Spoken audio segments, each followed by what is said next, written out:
মজলুম জননেতা দীর্ঘ প্রায় 15 বছর যিনি মজলুমের ভূমিকা পালন করেছেন, জালিমের কারাগারে অবস্থান করেছেন, সাবেক ভারপ্রাপ্ত সেক্রেটারি জেনারেল, আমাদের অত্যন্ত শ্রদ্ধাভাজন জননেতা জনাব এটিএম আজহারুল ইসলাম এখনই আমাদের মাঝে এসে উপস্থিত হবেন। বাংলাদেশ জামাত ইসলামীর সংগ্রামী আমিরে জামাত, মানবিক বাংলাদেশ বিনির্মাণে অন্যতম রূপকার, বাংলাদেশ জামাত ইসলামীর সংগ্রামী আমিরে জামাত, বিশ্ব ইসলামী আন্দোলনের অন্যতম নেতা জননেতা জনাব ডাক্তার শফিকুর রহমান, আমাদের মজলুম জননেতা ভারপ্রাপ্ত সাবেক সেক্রেটারি জেনারেল জননেতা জনাব এটিএম আজহারুল ইসলামকে সাথে নিয়ে অল্প কিছুক্ষণের মধ্যেই আমাদের মঞ্চে এসে উপস্থিত হবেন। আমরা মহান আল্লাহর দরবারে হৃদয়ের সবটুকু আবেগ এবং উজাড় ভালোবাসা উজাড় করে সিজদা অবনত চিত্তে আল্লাহর দরবারে একবার সবাই শুকরিয়া আদায় করতে চাই। আমরা সকলে বলি আলহামদুলিল্লাহ, আলহামদুলিল্লাহ, আলহামদুলিল্লাহ, আলহামদুলিল্লাহ।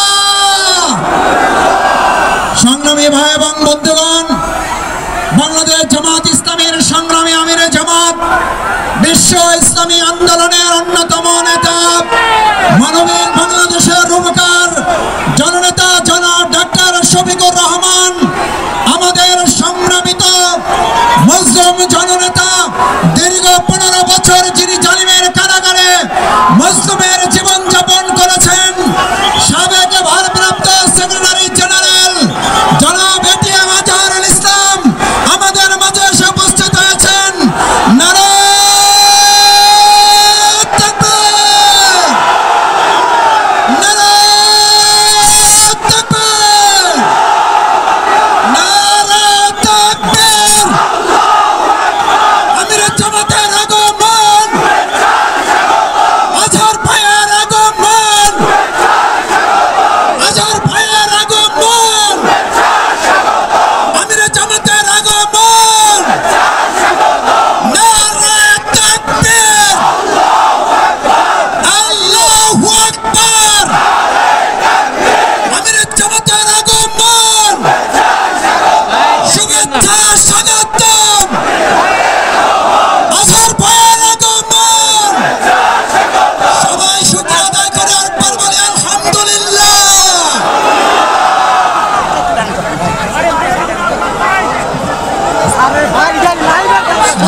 প্রিয় সম্মানিত দেশবাসী, সহকর্মীবৃন্দ, আপনারা আওয়াজ বন্ধ করুন।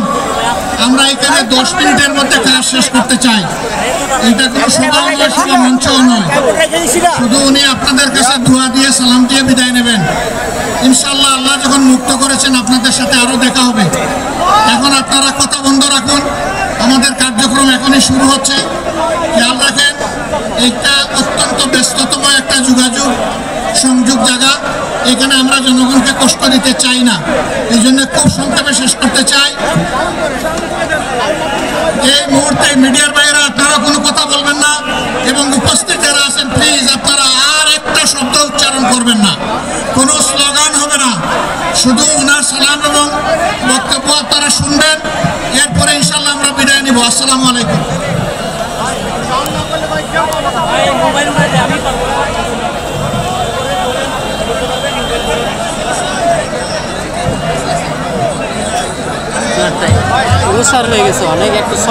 সংগ্রামী বন্ধুগণ, আসসালামু আলাইকুম ওয়া রাহমাতুল্লাহ। আমাদের কাঙ্ক্ষিত জামাত ইসলামীর সাবেক ভারপ্রাপ্ত সেক্রেটারি জেনারেল 14 বছর কারাগারে নির্যাতিত জীবনযাপন করার পর মহামান্য সর্বোচ্চ আদালতের রায়